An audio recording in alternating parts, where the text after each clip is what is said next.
En ce 9 janvier 2025, l'actualité du Barça, ce n'est pas le débriefing à froid de la Supercoupe d'Espagne et de la victoire du Barça face à Bilbao, 2-0 qu'il envoie directement en finale ce dimanche contre on ne sait pas qui encore, on verra ce soir. L'actualité du Barça, vous savez que ce club-là ne fait jamais les choses comme les autres. On est tout le temps dans la polémique. On pourrait parler du match, mais on parlera de Araujo, de Laporta, Dani Olmo, Pau Victor, des inscrits et des joueurs que le club veut dégager. C'est comme ça que ça se passe dans ce club-là et sa gestion. Tout dans la polémique. On s'est bien amusé hier soir, malgré tout ça.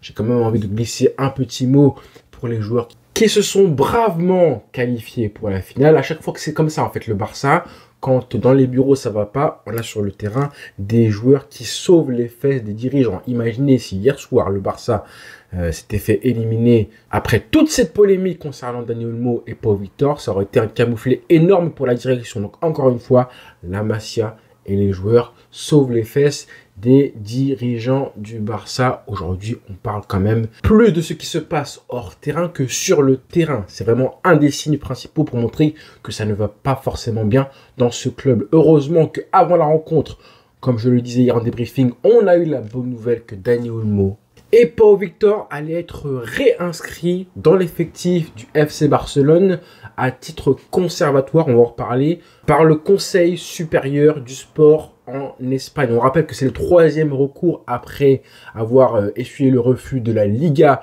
avant tout le 1er janvier et de la Fédération espagnole, la RFEF, que vous connaissez évidemment, qui a aussi refusé que les 2 joueurs du Barça soient inscrits. Finalement, 3e recours. C'était un recours judiciaire à savoir le Conseil supérieur du sport qui, du coup, déclare et stipule que les 2 joueurs seront inscrits à titre conservatoire. Et ça, c'est important, ça veut dire que c'est temporaire. Temporaire pour l'instant.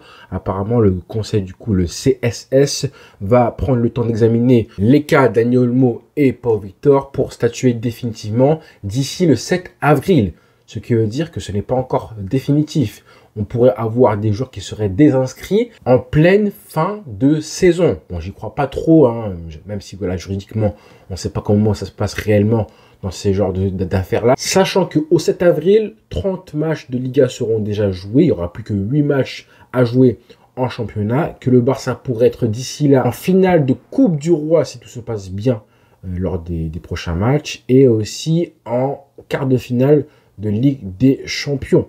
Donc c'est quand même important de savoir si le 7 avril prochain, on aura la confirmation de l'inscription de Olmo et de Pau Victor. Mais bon, attention à ne pas crier victoire trop tôt avec ce genre de juridiction. Ce qu'on a appris par contre ce matin, c'est que les joueurs du Barça, les coéquipiers espagnols du FC Barcelone, de Dani Olmo, qui sont sélectionnés avec la Roja, en gros les internationaux, auraient, je mets ça au conditionnel, vu la source TV3, télévision catalane, qui rapporte qu'apparemment que les joueurs, les internationaux espagnols qui évoluent au Barça auraient menacé de ne plus aller en sélection si jamais Dani Olmo n'était pas inscrit. Parmi eux, les noms cités qui auraient du coup menacé de boycotter la sélection figurent Gavi, Pedri, Pau Cubarsí, Marc Casado, Lamine Yamal et Fermín López. En gros, tous les joueurs internationaux qui sont espagnols. Et je trouve que c'est une belle preuve de solidarité. Ça montre aussi qu'ils sont pas bêtes. Ils sont pas bêtes du tout, les joueurs du Barça, de la sélection. Ils savent très bien que sans eux, la Roja, bon, je dis pas que ça devient Al Nasser, mais bon, je pense que quand tu vois les noms, Gavi, Pedri, Pau Cubarsí, Casado, Lamine Yamal, Fermín López, sans eux, voilà, c'est pas forcément la même Roja. Loin de là. À voir si ça a eu un effet, un impact sur la décision du CSS. C'est une bonne nouvelle, évidemment. Très bonne nouvelle pour le Barça. Et qui pourrait du coup avoir un effet lors du prochain match, la finale de la Supercoupe d'Espagne. Donc maintenant, ce qu'on attend, c'est évidemment que les joueurs soient réinscrits sur le site officiellement de la Liga. Ce serait forcément la preuve définitive et officielle, définitive, qu'ils sont réinscrits dans l'effectif du Barça d'ici dimanche. Très important. Dans l'actu du Barça, on a aussi Araujo, et avant tout, j'ai envie de dire, Araujo qui serait sur le point de partir. Et là, c'est sérieux, les amis. On a Araujo, quand même, un des capitaines du Barça actuellement, 25 ans. Un des tauliers leaders du vestiaire et de l'équipe de la défense du Barça depuis maintenant 2-3 ans, on va dire, depuis l'arrivée de Xavi, clairement, qui serait du coup sur le départ. On sait qu'il a un contrat, du coup, qui se termine en 2026, que le club veut le jarter ou le prolonger. Et la Juventus serait une destination privilégiée par le joueur. Et on a même l'information de Mundo Deportivo ce midi qui nous dit que Araujo aurait admis à ses coéquipiers dans le vestiaire qu'il envisageait vraiment de partir dès le mois de janvier. Donc c'est concret. Et comme on le répète souvent, si un joueur décide de quitter le club, et la porte doit être ouverte. Tout simplement, c'est un peu le problème des joueurs qui n'ont pas été formés à la Masia. Ils n'ont pas l'attachement comme certains l'ont aujourd'hui. Quand j'entends un petit peu les mots de Lamine Yamal hier soir, je crois, en interview, quand il dit que le Barça est le club de sa vie et qu'il prolongerait quoi qu'il arrive, et ben Araujo, on n'est pas surpris aujourd'hui, on est déçu, mais on n'est pas surpris. Et on apprend de la bouche de Fabrizio Romano en personne que les deux clubs, la Juventus et le Barça, sont en négociation pour un prêt du joueur uruguayen lors de ce mercato d'hiver. Un prêt. Il n'y a pas encore précisé si on parle d'une option d'achat obligatoire ou non, et même s'il y en a une en fait, s'il y a même une option d'achat, ça pourrait être un prêt sec de 6 mois qui se terminerait en juin prochain. Pour l'instant, on n'a pas forcément d'informations là-dessus, c'est pas encore fait. La Juve confirme qu'il y a des négociations, le Barça aussi. Il y a aussi des clubs qui sont encore intéressés pour recruter l'Uruguayen, dont Arsenal apparemment. Alors on verra ce qu'il en est, mais bon, là quand je vois les sources qui parle de prêt, alors que ça fait des mois et des mois qu'on entend que le club veut soit le prolonger, soit le vendre, je ne comprends pas l'intérêt de le prêter en fait. C'est pas logique, à part, en gros, te séparer de son salaire. Mais bon, on entend que le Barça s'est enfin remis au 1 pour 1. Donc, pourquoi te séparer d'un joueur et donc affaiblir l'effectif qui est déjà très limité, tout en ne recevant pas de compensation financière?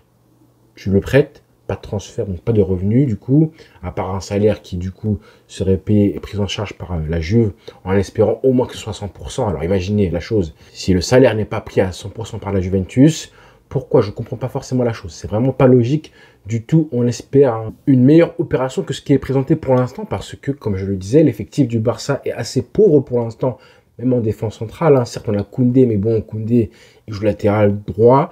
On a Araujo, on a Christensen qui pourrait partir l'été prochain. On a quand même un défenseur, certes il a des lacunes. Certes il n'est plus titulaire non plus. On a un Cubarsí qui monte en puissance. Un Inigo Martinez qui aussi assure, qui est complètement conforme à ce que demande Hansi Flick dans le jeu. Mais pourquoi prêter un joueur qui a une telle valeur marchande? C'est pas logique du tout. Tu pourrais en tirer beaucoup. Même à 1 an et demi de la fin de son contrat, le Barça pourrait vraiment faire une très belle opération vu les clubs qui sont sur lui. On parlait du Bayern récemment, de Arsenal, de la Juventus. Donc c'est des gros clubs européens. Honnêtement, si c'est un prêt, je préfère que le Barça conserve le joueur vu les échéances à venir en défense centrale. Comment ça se passe là? Demain, si Cubarsí est fatigué, si Inigo Martinez qui a été blessé, rappelons-le, il y a 1 an de ça, donc c'est pas un joueur qui est vacciné contre les blessures, personne ne l'est évidemment, encore plus avec son âge, 33 ans quand même, donc on peut pas être à l'abri d'une blessure qui forcément remettrait en cause pas mal de choses dans l'effectif. Si jamais on a un joueur qui se blesse, comment tu fais? Si Cubarsí se blesse, Koundé du coup passe dans l'axe, ensuite à droite tu mets qui? En gros, tu fais du bricolage. Donc, c'est pas forcément logique et approprié pour l'instant. Après, si le club fait une grosse vente et prend le risque de le vendre en se disant, l'année prochaine, on fait un gros défenseur central, une star mondiale, si vous voulez, là, pourquoi pas. Mais bon, j'ai quand même du mal à comprendre. Dites-moi en commentaire ce que vous feriez à la place des dirigeants du Barça. Ça m'intéresse. Et ensuite, dans l'actu du Barça, on a évidemment Ansu Fati. Là, c'est un peu compliqué parce que le joueur, la pépite du Barça, serait très affecté après avoir été écarté tout simplement par Hansi Flick lors de la rencontre entre le FC Barcelone et Bilbao hier soir en Supercoupe d'Espagne. Il a été écarté. Hansi Flick n'en a pas voulu dans l'effectif au moment d'inscrire les joueurs pour le match. Et le joueur a tout simplement été prié de rentrer sur Barcelone. On apprend de la presse que le joueur a été surpris par son exclusion, entre guillemets, alors qu'il n'avait aucune blessure ni inconfort physique. Il pense que le club veut le vendre ou le prêter mais il continue de dire qu'il veut rester à Barcelone selon les sources, la Cadena Cope. Et là, ça fait de la peine parce que là, justement, on est dans le cas contraire de Araujo avec un joueur qui veut rester au club et le club, là, on comprend que le club veut le pousser vers la sortie.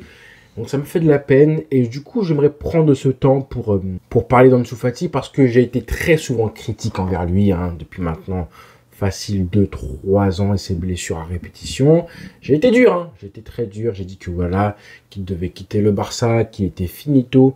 Alors j'aimerais prendre ce petit temps-là pour vous parler sincèrement et pour vous confesser du fond du cœur. Vraiment du fond de mon cœur, avec le maximum de bonté et de bienveillance dont je peux faire preuve, j'aimerais du fond du cœur m'excuser auprès d'absolument personne, parce que les amis, je vous avais prévenu depuis 2 ans maintenant que ce joueur finirait par partir, et que si vous êtes encore en 2025 dans le train Ansu Fati, franchement les frères, remettez-vous en question. Le train Ansu Fati, il est déjà passé, il est déjà cabossé. Ça ressemble au RERD aujourd'hui avec un joueur qui n'est pas là, qui est absent, régulièrement absent.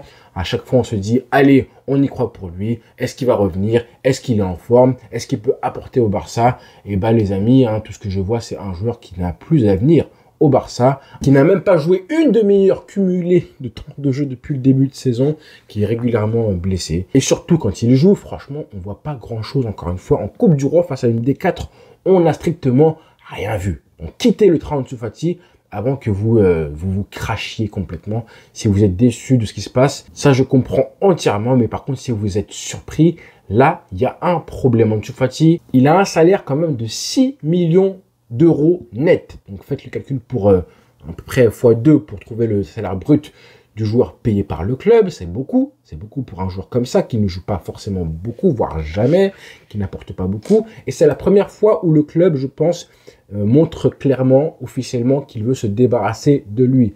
Les sources disent que Girona et Valence seraient intéressés par le joueur. Séville, qui était une piste avant, je crois il y a quelques mois de ça, il y a 6 mois de ça, c'est mort maintenant vu que le Barça et Séville sont en guerre. Mais le Betis Séville serait aussi sur les côtes du joueur. Mais comme je dis, comme il a un gros salaire, je pense qu'il partira seulement sous forme de prêt, malheureusement. Que faire d'Ansu Fati, les amis? Honnêtement et sincèrement, qu'est-ce qu'on peut faire de lui avec un joueur qui, justement, plus les jours passent et plus il perd de sa valeur marchande? Aujourd'hui, je pense qu'il y a très peu de clubs UP européens qui voudraient de lui, même gratuitement. À l'époque, je pense qu'il y avait beaucoup de clubs sur lui. Et plus le temps passe, moins il joue et moins sa valeur marchande est élevée. Je crois qu'elle dépassait les 80, voire les 100 millions d'euros, je crois, en 2020. Aujourd'hui, dites-moi en commentaire honnêtement, l'intérêt de conserver Ansu Fati et d'essayer de le remettre en route. Il part de trop loin. Qu'est-ce qu'on veut pour lui? Est-ce qu'on veut qu'il revienne à son niveau d'antan? Mais son niveau d'antan, je pense que c'est mort. Et est-ce que même avec son niveau d'antan, il aurait une place de titulaire dans le Barça aujourd'hui? Je pense que non, en fait. Il part de trop loin. Ça veut dire que même Ansu Fati, s'il retrouvait un niveau décent et du temps de jeu, le temps de jeu qu'il aurait en étant remplaçant parfois, ça ne suffirait même pas au joueur, à ses ambitions et à ce qu'on voudrait pour lui. Parce que ce qu'on veut de lui, c'est qu'il redevienne un joueur qui apporte au Barça, donc qui marque des buts, qui apporte quand il entre en jeu. Mais il en est tellement loin de ça, les amis, tellement loin. Alors que sincèrement, quand tu regardes bien l'effectif, on a un effectif léger, il n'y a pas vraiment de concurrence. À son poste, il n'y a pas beaucoup de concurrence, il n'arrive même pas à être dans le moule des joueurs qui apportent un petit peu au Barça. On parle de Pau Victor comme concurrence, de Ferran Torres, de joueurs de la Masia qui pourraient apporter, je pense, un peu plus que ce que apporte Ansu Fati, parce qu'en fait, ce qu'il apporte aujourd'hui, c'est du néant. Le RERD, on va l'appeler Ansu Fati. Donc voilà pour l'actu du jour concernant le FC Barcelone. Il y a aussi le fait que là, on va commencer à préparer du coup la Super Coupe d'Espagne prochainement, progressivement. Il y a des petites rumeurs qui ont dit qu'Hansi Flick hésitait maintenant à titulariser lors de la finale, au moins pour la finale, Monsieur Chesney qui a fait un très gros match hier soir en suppléant Iñaki Peña qui était du coup entre guillemets suspendu, en tout cas mis à l'écart par Hansi Flick parce que il est arrivé en retard au rassemblement. C'est bien en termes d'autorité, peu importe qui tu es, même si demain Lamine Yamal fait la même chose, arrive en retard, chouchou ou pas, enfant prodige ou pas, je compte sur Hansi Flick pour faire la même chose et lui faire comprendre qu'il n'est pas au-dessus de l'équipe. C'est ça qu'on aime. Voilà, et ça le recadrera. Je ne sais pas que ça arrivera, mais bon, j'imagine un petit peu la scène. Ça commence comme ça, hein. Vous voyez, hein, Ineke Peña, il était tranquille dans son canapé titulaire, tous les matchs, il est passé devant, enfin, il est devant Szczęsny. Alors ça arrive, hein, c'est un retard, hein, c'est pas dramatique, mais c'est peut-être aussi un signe de compléance, de suffisance d'un joueur qui se sent un petit peu trop à l'aise parce qu'il est titulaire. Eh ben non. En tout cas, voilà. Donc, on verra hein, s'il est titulaire ce dimanche Szczęsny. Ce serait bien qu'il ait commencé la Super Coupe d'Espagne et qu'il la termine titulaire. Je trouve que ce serait une belle récompense. Sachant qu'il jouera en plus les matchs de Coupe du Roi prochainement encore, hein, les prochains matchs. Donc, on verra si d'ici la Liga, il conserve ou non un statut de numéro 1. Donc, voilà pour l'actu du Barça. Rendez-vous très vite, peut-être même ce soir, voire demain après-midi, voire demain soir. Il y a pas mal de vidéos qui vont arriver et de choses qui vont commencer normalement sur cette chaîne YouTube. Rendez-vous très très vite. Restez connectés les frères. Bonne soirée à tous. Ciao.